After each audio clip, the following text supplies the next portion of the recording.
pursue a job with Treasury, but whatever you do, make sure that it is aligned with your own goals and missions. I've heard lots of people say, get your foot in the door. My saying is not get your foot in the door, but get your foot in a door that leads down a hallway to a position that you want to have, a career. Okay? Thank you.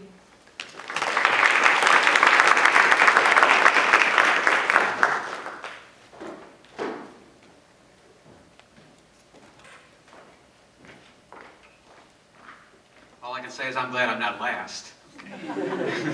These have been great speakers. I'm Dan Fusco. I'm with NASA.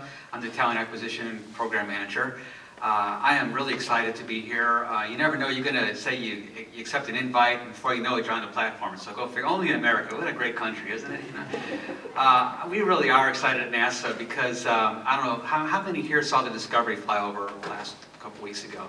You know, almost the majority of the room here. Brings a tear to your eye. I don't care whoever you are. It's a great piece of America up there, now over at the museum. People are still asking us every day, is NASA still in business? Are you guys, still with us as an agency? And we say, yes, we're still alive and well. It's actually very exciting times to be part of the agency. NASA's got a history of going through these transition periods in its lifetime.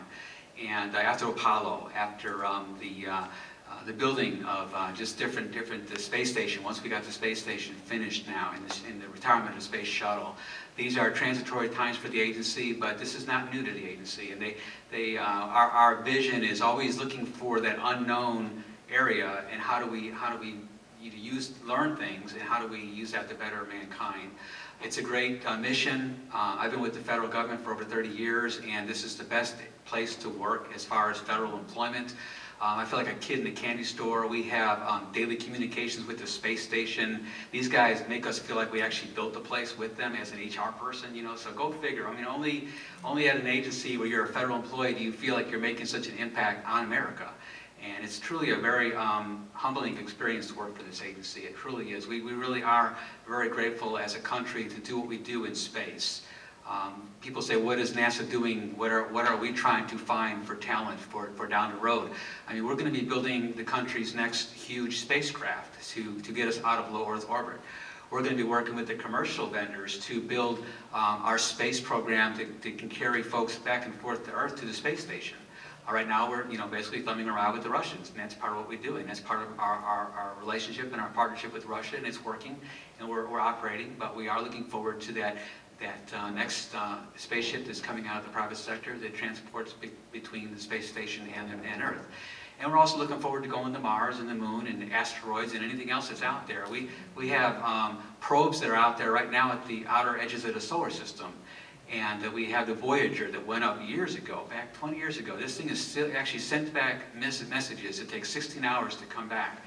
And that, if you really want to feel small, you look at a picture that the Voyager sends back, and the Earth is like a dot on a screen of all this stuff, like looking at these lights right now. It's just this little tiny dot. And we put that out there. NASA actually put that out there in space, and is sending back information right now. So we really, everybody, it's a fairly small agency. We have 18,000 civil servants. We have a large contractor workforce, of course, but for an agency as size that we are, we really do feel closely knit in what we do, and it's a very exciting place to work that way. Some of the Pathways programs just flow so well into what we're trying to do to reach out to the student population. NASA's all about STEM, science, technology, engineering, and mathematics. That's what we do. I mean, that's the heart of our agency. We have engineers upon engineers upon engineers. We have engineers that are doing robotics, that are doing optics, that are doing things that are just so not even known about right now. We're doing experiments in the space station that are just truly phenomenal of the way that we can do activity in a without gravity situation that's really cutting edge. And we have people at our agency that are Nobel Peace Prize winners. I mean, we have folks that are so at the cutting edge of what they do. We're still at the tip of the iceberg. I really am fortunate. I feel like this is as an HR person to talk with people that are scientists, that are in work, that are really doing things that they're not always know how it's going to turn out. And it's a little bit, you're just not sure what's going on at the space station that day. They have this communications link always going on, and you're trying to to be aware of what's happening up there. And anybody ever stayed on their driveway and actually saw the space station fly over their head? Because you can actually do that from the ground. And there's actually a website on NASA's website where you can log on and you can see when the trajectory is going over your house. And it's that kind of stuff where this ongoing daily operational stuff, that these are federal civil service employees doing all this. This is folks that are working just like us in this room, are making all that happen. We have a lot of work. I used to work at OPM. I used to work in the policy office, so I can really appreciate the struggle that the Pathways program folks are having right now, putting a regulation together of this magnitude. We're very fortunate at NASA. We've been partnering with OPM and trying to pull the regulations together and build programs, NASA's programs, to coincide with the government-wide policy. And that's been a struggle. That's been difficult to make our program needs meet in conjunction with what OPM's putting together. But it's been a real good partnership. I think we're making good progress of the tools that we're building. We're actually aligning our systems right now to complement some of what we envision the Pathways programs to be. We're trying to work very closely with our Office of Education to be hand in hand with when they do their education and their recruiting efforts with the schools, that we're helping them with the curriculum, we're helping them with the pipeline for the next generation of engineers and scientists. So it's a very collaborative experience with our education folks and the Office of Personnel Management. We're looking forward to the regs when they come out. We have a lot of ways that we're going to try to incorporate Pathways into our overall talent acquisition program. Our initiative right now is called our Enhanced Hiring Initiative. We're trying to increase our use of social networking and try to get our websites more interactive. So it's fun times to be doing the HR work, and we're trying to take advantage of what NASA has to offer in the HR world. We have a little saying, the meatball says it all. So the little NASA meatball, we brand everything. So the NASA meatball says it all, okay? And we kind of stand by that because we're really fortunate with our brand recognition that it is out there. And we want people, when they see that meatball, to really get a little thump in their heart, get a little bit emotional, get a little bit of saying, that's part of America. It just flew over my head there on the back of a 747. And that means a lot to us as an agency. And glad we had the opportunity to share this afternoon. We really want you to come work for NASA. And I just welcome our next speaker, and thanks a lot.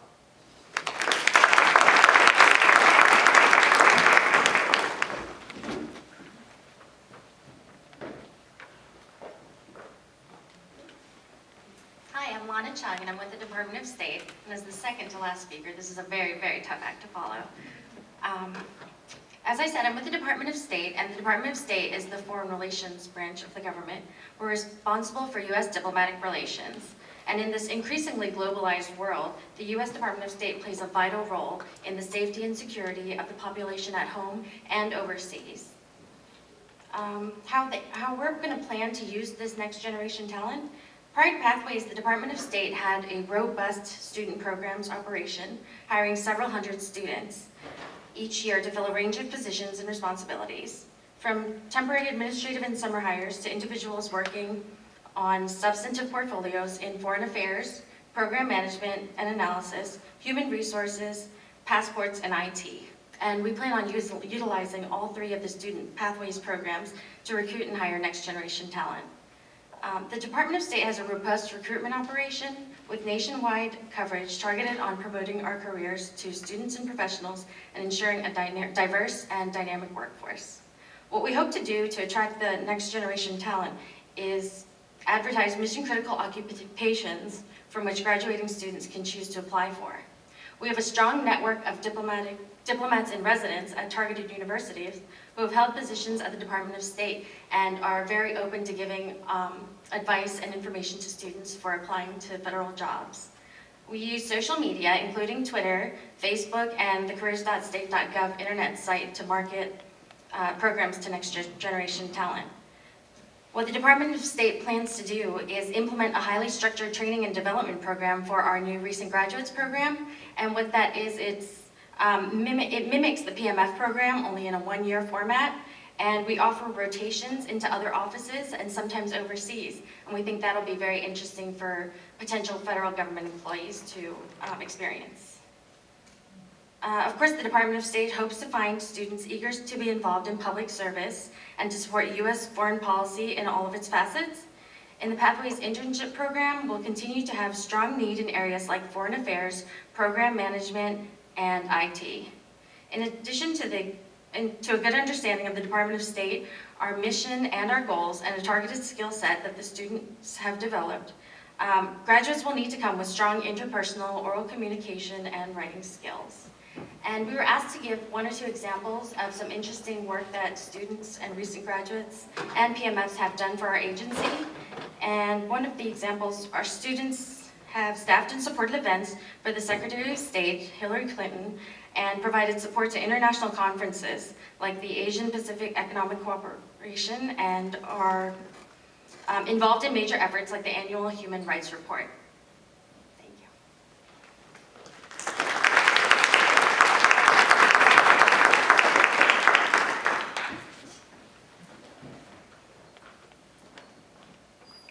Good afternoon. Can I get a show of hands? How many of you are current or graduated MPAs or Masters in Public Policy, Masters in Public Administration? I'm just trying to get a sense of who my audience is. Okay, fantastic. My name is Nani Coloretti. I'm the Acting Assistant Secretary for Management at the Department of Treasury. And I've been there about 2.5 years. Before that, I was the budget director for Mayor Gavin Newsom in the city and county of San Francisco. So I moved out here a couple years ago from California. But I did do a stint here some time ago in the 90s at the Office of Management and Budget. So I'm actually here to talk about you as the next generation and sort of what we need from you, because we need a lot.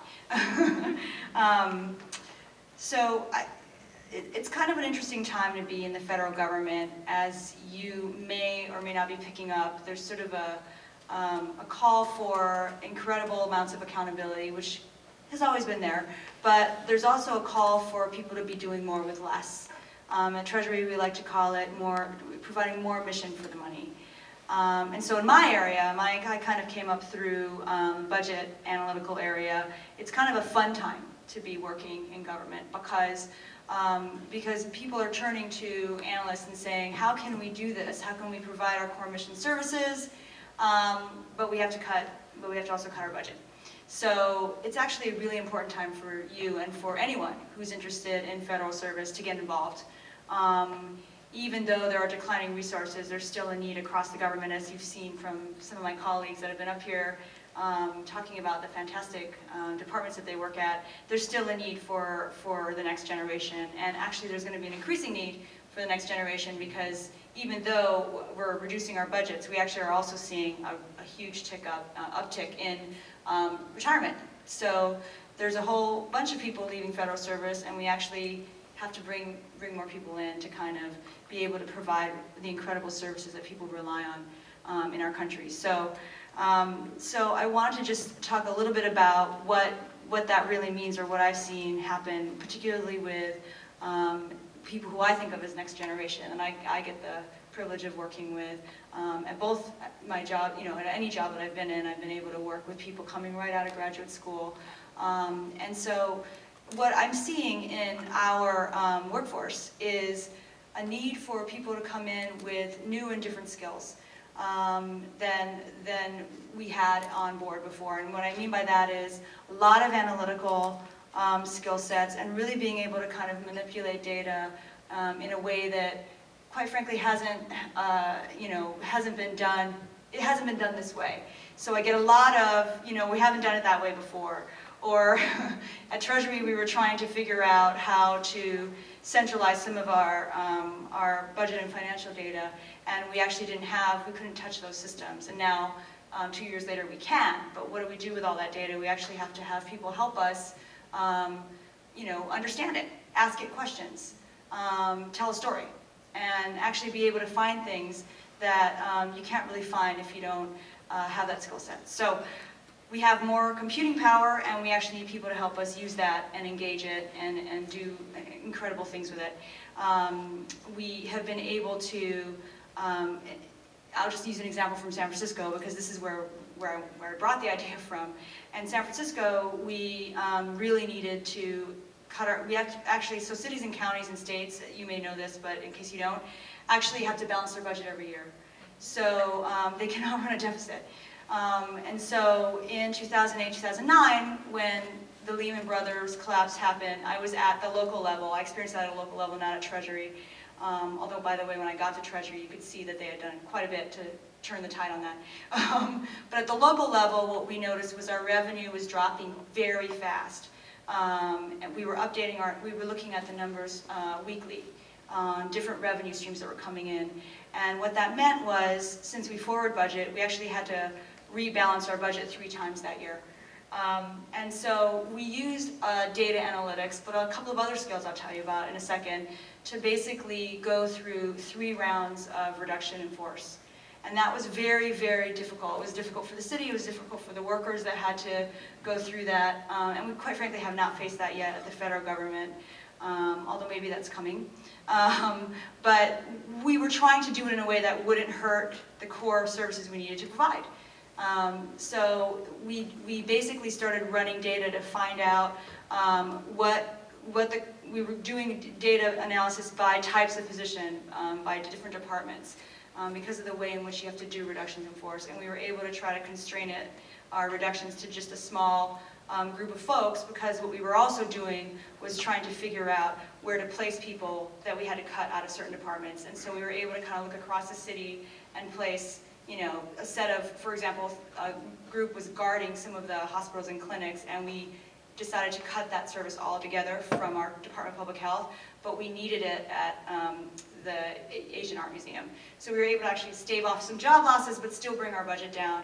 That's the kind of hard, kind of granular stuff we were doing in San Francisco, and now at Treasury what we're doing is we're actually looking at data streams that we get on all payroll for pretty much all 100,000 Treasury employees, and we're analyzing that data to find out where people are executing their budget. Where are they? We're about halfway through the fiscal year. That's helping us figure out how to plan for some cuts that may be coming around the corner, but also in the future. And so there's sort of a lot of ways to use data, but when you're able to ask it questions, you can kind of help different parts of the department figure out what to do. And because everyone wants to do the right thing, but sometimes if you're working in a kind of in a silo, you're not actually taking a look at the whole picture. So we need that skill set, but coupled with that, we actually need sort of communication and facilitation. There's a set of skills that I call the soft skills that some people kind of come with. They have that as a personality trait, and some people have to learn it on the job. But the reason why that is critically important is because no matter what kind of job you're working in, particularly if you are the next generation, if you're kind of new to the federal government, it's critically important to be able to work with a diverse set of people, understanding, sort of listening to them and understanding what they know, but also being able to communicate out and advocate for what you're trying to do as well. Because sometimes what I see happening is when you're trying to do work a different way, there is always going to be resistance to that. So we need the next generation to come in and help us do our work in a different way and actually help us do it more effectively and efficiently. And we also need to be able to communicate that and learn from the people who are there already. So I would say that's kind of what I've seen work at Treasury in San Francisco and in other jobs that I've had in both the public and private sector. But it's critically important now, I think, to apply that skill set to problems that are in the federal government right now. So I wanted to I know everyone came up here and made a pitch for their particular program, and I actually think any of the departments that you go to work in will be fantastic. But I'm just here to kind of reinforce or put wind in the sails of those ideas, in that we really do need you, and we need a next generation to kind of come take over from people who are going to be coming off and leaving our department, because they're leaving every day, and so we need help. And that's what I kind of wanted to come say. Anyway, thanks.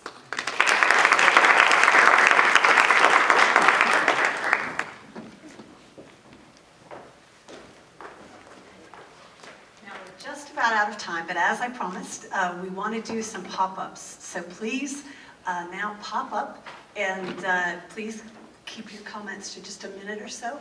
And anything you've heard about pathways, about next generation, about Public Service Recognition Week, or if you'd like to address your comments specifically to all our folks at home at the schools across the country, please do that as well. I think the acoustics are good enough in this room that you can actually just stand up where you are and shout out your comment.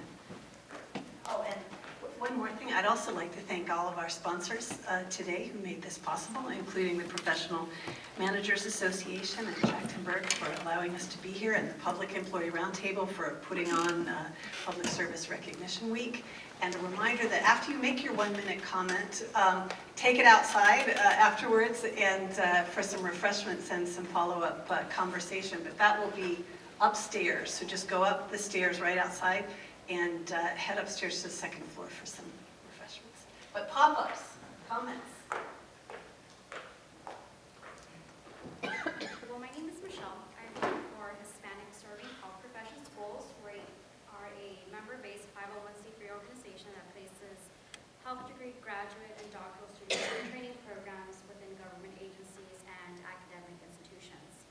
So one of my questions is, one of the difficulties that we have when we place students in government agencies is that we find out that mentors do not want to be working with the student for more than 10 hours a week to provide some of that guidance. And after the 10 weeks, which is the length of our program, there is no mechanism to keep the students on board. And we get a lot of resistance from government agencies saying that there are unfair policies in place to directly hire these interns. And I'm not sure if it's because our particular students are not in the pathway program. And if so, what can HSHPS do so that our students are in these programs? Or if it's for some other reasons. I was wondering if perhaps some of the speakers can speak to that.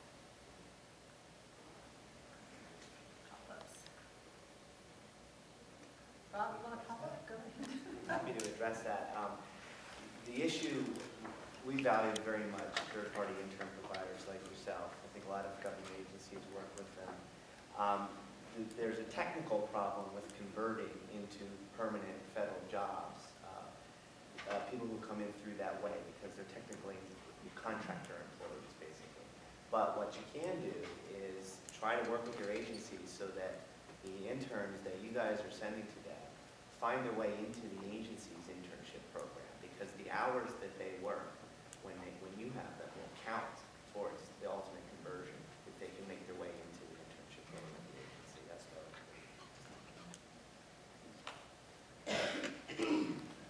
Hi, my name is Rodney Johnson. I'm trying to be delicate with this question. Is there anything in place to try to update USA jobs? And the reason why I say that is I'm a current government employee for 2 months. I am a PMF finalist. I am coming to the Treasury, to IRS.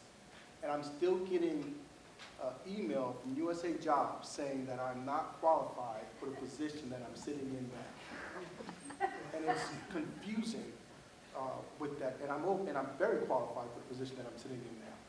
Is there any feedback or plans to try to fix that system where it is fair for people to get a fair look at the positions that they're applying for? Hi, I'm Kim Holden from the Office of Personnel Management, and I'm actually new to OPM and actually have a policy responsibility for oversight of USA Jobs. And we have experienced some difficulties with USA Jobs and with the technology, and so we are working day by day to make sure that we are assessing the needs of the applicants that are applying to the system, and making sure that we're putting things in place to improve the system. So we are working diligently to make those improvements. But after this, if you want to talk to me afterwards, I can get your information and we can look more into your specific issue. But there's a help desk, and candidates and applicants are encouraged to use that help desk because we do track the numbers of issues that candidates and applicants have in applying through USA Jobs. So it'll be really worthwhile for us to have that information so that if there's a technology issue or there's a glitch in the system that needs to be fixed, then we'll be able to do that, because if it's affecting you, it's probably affecting others. Hi, I'm Annie Nathan. I'm the director of Virginia Tech School of Public and International Affairs. And I don't have a questions, I just have a pitch to make. And that is that I've had long conversations with Laurel and others in our professional community about the importance of having students well-trained in public affairs from the ethics point of view, from the regulatory point of view, broad range of, a broad skill set going into particularly financial regulation and the financial policy field. And so I think it's great that we have this opportunity to connect with the Pathways program and with some of the great speakers that we've heard today representing Treasury and Consumer Financial Product Protection Bureau and others. So I think there's some real potential there for schools and public affairs to develop some strong relationships with these agencies and to start to see growth in that area. So, thank you. Good afternoon. My name is Randall Brown. I just moved to DC from New York, and I just had a question about the pipeline programs, the Pathways project. I myself, I graduated from Baruch in 2007 as a National Urban Fellow, but I haven't worked since 2010. So when I hear about the 3 levels of programming that are available for people that are interested in public service, I don't see a fit for people like myself who've been recently out of school but not quite, I don't quite fit in that window. So has there been any conversation, dialogue about people that are not quite out of that window but still have an interest in taking part in public service leadership? I think it's just the regular federal hiring process that would apply to you. I mean, I think that the Pathways programs, there had to be a cutoff for what qualified as a recent graduate. And we've done some research into how people that were 1 year out, 2 year out were doing versus people who were longer out. So, you know, our programs are focused on people who've been out for 2 years or less. And I think that you'd have to look at the regular hiring process. And also there are some agencies that have additional flexibilities that may have their own special programs that might interest you.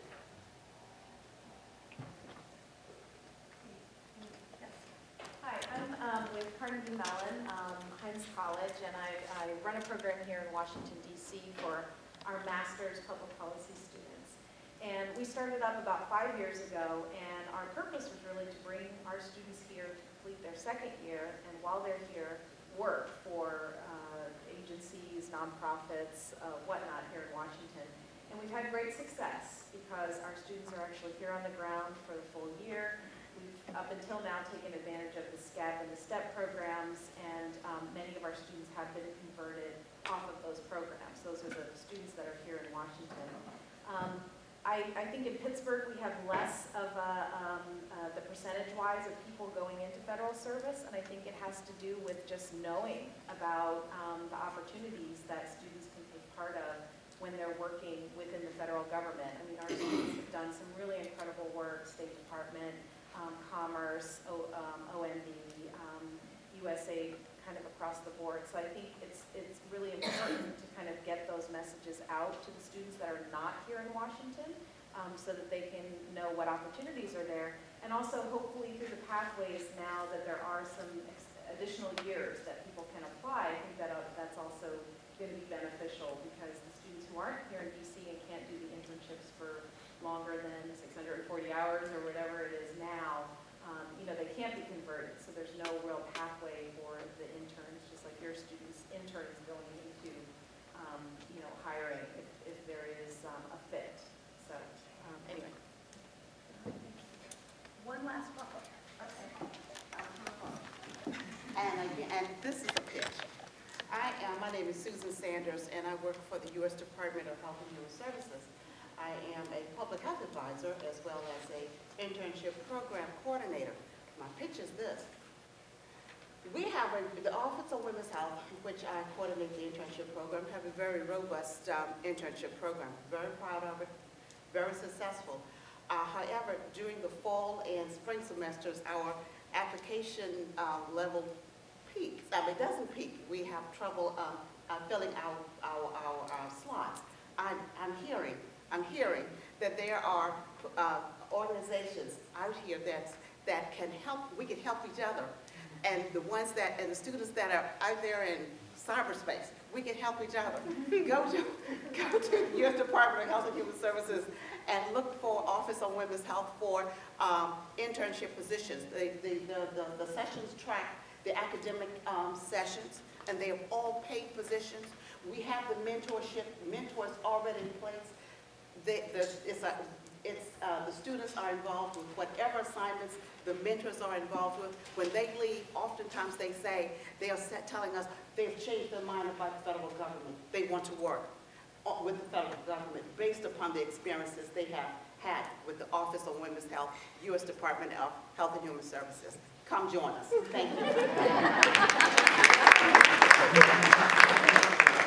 Okay, so thank you very much to all of our speakers today for sharing your thoughts with us about different agencies and different aspects of public service for the next generation. Again, I want to thank each and all of our pop-ups and other attendees.